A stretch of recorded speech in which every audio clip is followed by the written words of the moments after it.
అందరికీ నమస్కారం. ఇవాళ రైతుని అన్ని విధాలుగా ఆదుకోవాలనేది కూటమి ప్రభుత్వం యొక్క లక్ష్యం. చంద్రబాబు నాయుడు గారు ముఖ్యమంత్రిగా పదవీ బాధ్యతలు చేపట్టిన వెంటనే ముఖ్యంగా రైతాంగానికి అన్ని విధాలుగా సానుకూలంగా ఉండాలనే ఉద్దేశంతో ఏదైతే గత 5 సంవత్సరాలుగా సాగునీటి వ్యవస్థను పూర్తిగా నిర్వీర్యం చేసిన పరిస్థితుల్లో ఇవాళ గోదావరి డెల్టాలో రైతులకి సాగునీరు అందించాలనే లక్ష్యంతో ఇవాళ మొట్టమొదటిగా గోదావరి డెల్టాకు సంబంధించి 20 కోట్ల రూపాయలు వీడ్ రిమూవల్ కోసం మంజూరు చేయడం జరిగింది. మరి ఇటీవల కాలంలో అనపతి నియోజకవర్గంలో మరి ఏ విధంగా వీడ్ రిమూవల్ చేశామనేది అందరూ చూశారు. దానివల్ల రైతులకి కొంత ఉపశమనం లభించింది. ఇప్పుడు అనపతి నియోజకవర్గంలో దాదాపు కాకినాడ కెనాలు, సామర్లకోట కెనాల్ అంటే నల్ల కాలువ, ఎర్ర కాలువగా పీల్చబడే 2 కాలువల్లో దాదాపు 100 కిలోమీటర్లు మేరకు వీడ్ రిమూవల్ చేయడం జరుగుతుంది.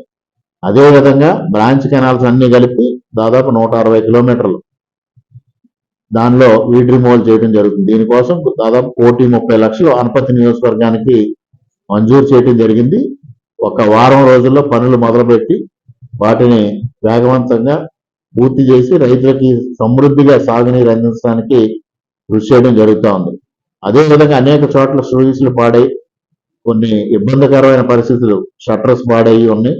అవన్నింటినీ కూడా త్వరితగతిన చేయాలనే ఉద్దేశంతో నియోజకవర్గం వారీగా ఇవాళ సమీక్ష చేసి రేపు సోమవారం నాడు దానికి కూడా నిధులు మంజూరు చేయడానికి ప్రభుత్వం సిద్ధంగా ఉంది. దాన్ని కూడా తొందరలోనే టేకప్ చేసి ముందు ఇమీడియట్ గా గోదావరి డెల్టాలో సాగునీరుకి సంబంధించి ఇబ్బందులు తొలగించడానికి ప్రభుత్వం కృషి చేస్తుంది. అదేవిధంగా మరి గత 5 సంవత్సరాలుగా చూస్తే కనీసం కాలువల్లో ఉన్న వీడ్ రిమూవల్ కానీ, సిల్ట్ రిమూవల్ కానీ ఏది చేయకుండా సాగునీరు అందకుండా రైతాంగాన్ని తీవ్రమైన ఇబ్బందులకు గురి చేశారు. ఇక్కడ ఉన్న స్థానిక శాసనసభ్యుడైతే కనీస అవగాహన లేకుండా సాగునీటి సమస్యలపైన కానీ, రైతాంగ సమస్యలపైన కానీ కనీస అవగాహన లేకుండా ప్రవర్తించడం జరిగింది. ముఖ్యంగా కిందన టైలండ్ ఏదైతే పెదపూడి మండలం ఉందో, పెదపూడి మండలంలో అనేక సమస్యలు ఉన్నాయి. ముఖ్యంగా ఏదంటే అచ్యుతాపురం గ్రామం ప్రాంతంలో ఏదైతే అక్కడ డ్రైన్ అక్కడ కూడా వీడ్ పెద్ద ఎత్తున పేరుకుపోయి ఉండడం, అదేవిధంగా మేడ లైన్ కన్స్ట్రక్షన్ వల్ల అక్కడ కొంత ఇబ్బందులు ఏర్పడడం, అవన్నింటినీ కూడా తొలగించడం జరుగుతుంది. ఏదైతే అక్కడ డ్రైనేజ్ ఉందో దానికి కూడా అచ్యుతాపురం డ్రైన్ దగ్గర 2 డ్రైన్స్ కలుపుతున్న నేపథ్యంలో అక్కడ కూడా వీడ్ రిమూవల్ కి ఫండ్స్ శాంక్షన్ చేయడం జరుగుతూ ఉంది.